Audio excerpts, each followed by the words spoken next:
Welcome to episode 25 of the Burning Bush podcast, where we share the message of the Bible while enjoying a good cigar. Hope everybody's doing great out there, and just want to say thanks again for stopping by and taking a listen to the podcast. Always appreciate it.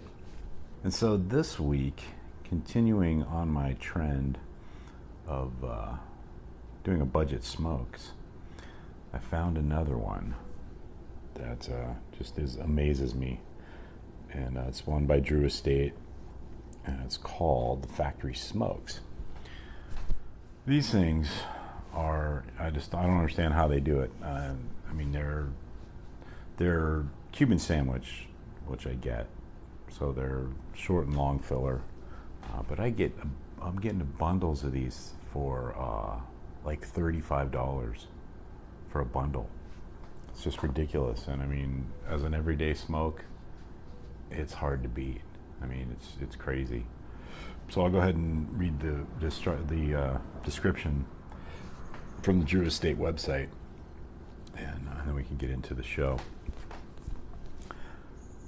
Skillfully manufactured at La Gran Fabrica Drew Estate, alongside the same buncheros and rolleros, I don't know how you pronounce that in Spanish, who create premium cigars, Factory Smokes by Drew Estate are economically priced due to their bulk manufacturing and less expensive bundle packaging.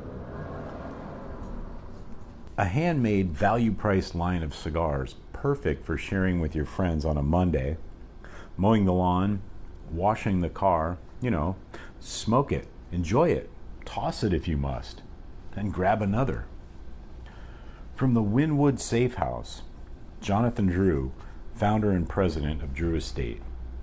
Our expansion in the bundle business was a decision we did not take lightly. Bundles aren't glamorous, and the efficiency required to produce them effectively is not easily reached, which is why there aren't a ton of entrants innovating in the value-priced space. This is long overdue for Drew Estate.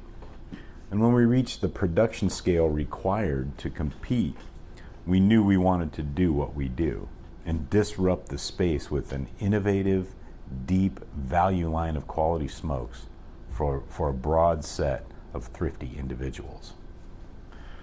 And they come in Habano, Maduro, a shade-grown, and a sun-grown Habano. And the sizes are Robusto 5x54, Churchill 7x50, a Toro 6x52, which, as you've guessed by now, that's what I'm smoking, the Maduro Toro, Bellicoso 6x54, and the Gordito, the 6x60. So that is the Factory Smokes by Drew Estate. And if you're looking for a really good budget, and I mean budget, cigar for an everyday smoke, I definitely say go for this one. I think you'll be really surprised. I know I was.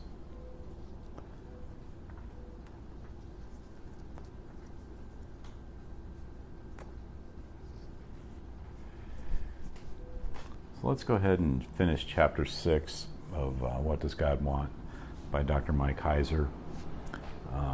This is a summary and preview of this section of the book, which is the ending of chapter 6 before we get into a completely different subject in chapter 7. And this is just called Summary and Preview. Now you know what the Bible is really about. It's an amazing story. You're probably wondering where we go from here. There are some important concepts to think about in light of the story. Early in the story, I wrote this about Abraham. The Apostle Paul used Abraham as an example of believing loyalty. Romans 4, 1-12. Abraham believed God and was accepted before he obeyed any rules. The rules were about showing he believed. They did not replace belief. Belief, faith, was the one essential thing.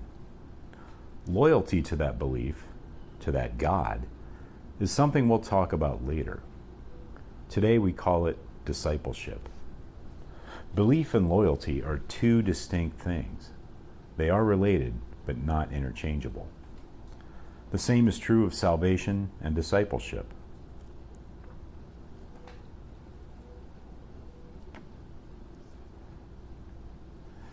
That paragraph is our roadmap the rest of the way. The phrase believing loyalty will be our guide. Let me illustrate. Believing. In the next section, we're going to talk about the gospel. We'll talk about what it is and what it isn't. We'll learn what it means, what the content of the gospel is according to the Bible. That's important because believing the gospel is how we become members of God's family. It's how we are saved. Salvation is by faith. It is the way God has provided salvation, the path He has created for joining His family. That all centers in what Jesus did. Loyalty. In the last section of the book, we're going to learn about discipleship. Disciple is a term that means follower. Being a disciple of Jesus means following Him, imitating Him. Jesus said, "He that has seen me has seen the Father." John 14, verses 7 and 9. Jesus lived in a way that showed He loved God, that He was loyal to His Father and His plan. Discipleship is how we show we love Jesus and love God. It's not about earning God's love. It's how we thank Jesus for accomplishing God's plan to save us. It's not about replacing or supplementing what Jesus did for our salvation. It's how we show we believe in what He did for our salvation. James 2, verses 14 through 26.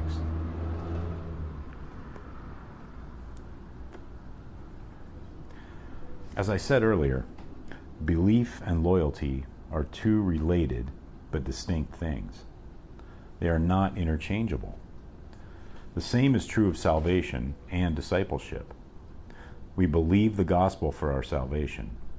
We show loyalty to our Savior by being His disciple. And that's the end of chapter 6 of What Does God Want by Dr. Mike Heiser. Next week we will start part 2 and begin chapter 7. So I hope everybody's enjoying this book. I know the first time I read it, I was happy that I found something like this that laid out the entire plan of the Bible from start to finish and made it so easy to understand. So if you're interested, like I said, I always say I've got links in the show notes for all Mike's books, this one included. So go check that out. Check out Steve Wiggins' Groundworks Ministries. I've got a link for that as well. And I also have a link to the Burning Bush Podcast merchandise store. So take a look at that, see if there's anything in there you might be interested in. T-shirts, mugs, stickers, magnets, face masks, got everything. So until next week, have a great day, have a great cigar, and God bless.